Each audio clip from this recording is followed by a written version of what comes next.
Moving into this neighborhood was supposed to mark the beginning of a peaceful, quiet life, one far from the madness of city living.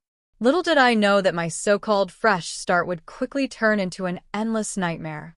The true chaos wasn't the city anymore. It was the Homeowners Association, HOA, and more specifically, Karen, the self-declared queen of the community. She acted as though every resident had to bow down to her, while she herself lived completely above the rules that she so eagerly enforced on everyone else. This whole situation turned personal the day Karen decided that my hedge, the one I had carefully cultivated over the years, was an inconvenience to her. This lush, vibrant wall of greenery had taken years of work to perfect, and yet, instead of simply steering clear of it like any reasonable person would, Karen made it her mission to repeatedly drive right over it. She crushed entire sections of it with the front wheels of her massive SUV, leaving behind a trail of torn branches, crushed leaves, and an all-consuming rage that washed over me every time I stepped outside to witness the destruction. At first, I tried to remain diplomatic. After all, that's what any rational adult would do, right? So I approached her politely but firmly, explaining that the hedge was on my property and asking her to refrain from driving over it. The moment the words left my mouth, I saw her smirk, this look of absolute condescension, as she lowered her sunglasses just enough to make eye contact with me. With the most infuriating response I could have ever imagined, she said, "Oh, honey, if it's in the way, maybe you should have planted something more durable."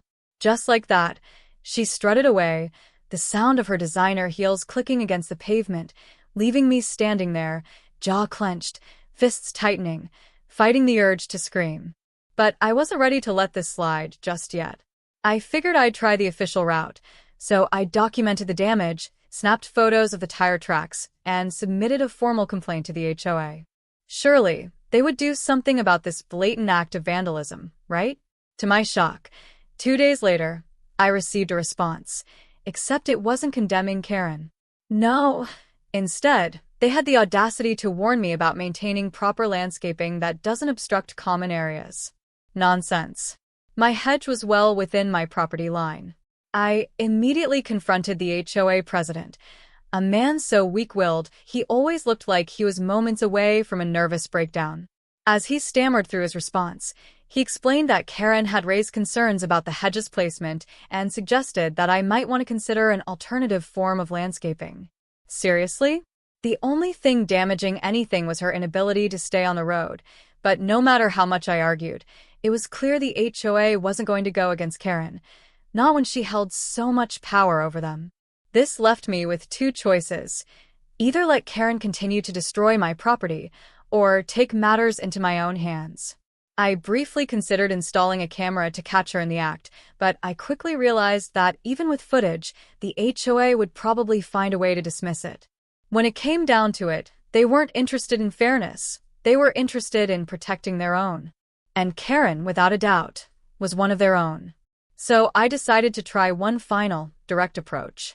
One afternoon, while I was outside watering my lawn, Karen once again drove over the edge of my hedge. I didn't shout, didn't raise my voice at all. I simply walked over to her, arms crossed, and calmly said, "Karen, this is the last time I'm asking nicely." Instead of responding like a normal person, she threw her head back and let out a mocking laugh, a full-bodied laugh that echoed down the street before she said, "Sweetie, I don't have time for your little gardening problems. Maybe you should try something a little sturdier next time." And with that, she revved her engine, grinding her tires deeper into my destroyed hedge before peeling off down the street, leaving me standing there in a cloud of dust and the stench of gasoline. In that moment, I realized that being reasonable wasn't going to cut it. The HOA wasn't going to help, and Karen certainly wasn't going to stop. If I wanted to end this once and for all, I had to get creative. As I stared at the wreckage of my once beautiful hedge, an idea started to form, something so perfect, so brilliantly devious that I could hardly hold back the grin that was creeping onto my face. Karen had no idea what was coming next. I spent the following week carefully planning every detail of my retaliation, making sure that it would work perfectly without any way for Karen or the HOA to blame me. I wasn't about to let them turn this around and make me out to be the villain in this situation, not when I was simply responding to Karen's unchecked entitlement. After thorough research, consulting a friend who worked in landscaping, and considering every possible way to turn my destroyed hedge into a weaponized trap, I finally came up with a perfect plan. It involved simple reinforcement, but it would be incredibly effective. While Karen clearly didn't care about delicate shrubbery, she would absolutely care if her luxury SUV suffered serious damage, and that was exactly what I intended to make happen. I replaced the ruined hedge with a near-identical row of bushes, but this time, hidden beneath the lush green exterior were sharp steel spikes, strategically embedded into the ground. To the untrained eye, they appeared as nothing more than a continuation of the soft, green foliage, but they were far from harmless. Karen had gotten far too comfortable trampling over anything in her path without a second thought, but what she didn't know was that things were about to change drastically. Beneath that seemingly harmless hedge lay a trap that she would never see coming. The greenery, which she had so casually crushed time and again, was now reinforced with thick rebar and iron rods designed specifically to tear apart tires, ruin axles, and leave her with nothing but regret. The next time she tried to run over my hedge, I knew she would be facing a massive repair bill, and I couldn't wait to see her face when it happened. The best part of all? Everything I had done was completely within the law. As far as anyone could tell, I had simply replanted my hedge. There was no law against reinforcing it with hidden supports to prevent further destruction, and even if the HOA tried to challenge me, I had a mountain of documented evidence proving that I was simply protecting my property from a repeat act of vandalism. I wasn't about to just rely on plausible deniability, though. No, I took it one step further. I installed a discreet, motion-activated camera, perfectly positioned to capture every angle of Karen's inevitable downfall.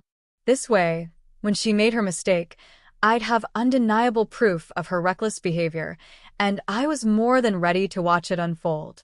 With everything in place, I patiently waited, knowing Karen's actions were as predictable as ever. She had shown her cards, and I knew exactly what she was going to do. Sure enough, it didn't take long before she took the bait. Just 3 days after finishing my modifications, I spotted her cruising down the street in her usual holier-than-thou manner. Her oversized sunglasses glinted in the midday sun as she strutted down the road, making no effort to slow down at all. As usual, she swerved straight into my yard, expecting to flatten my hedge the way she'd done countless times before. But this time, she had no clue what was lurking beneath that seemingly harmless layer of leaves. As soon as her front tires hit the edge of the hedge, there was an ear-piercing, horrifying crunch, followed by a sickening screech as metal ground against metal.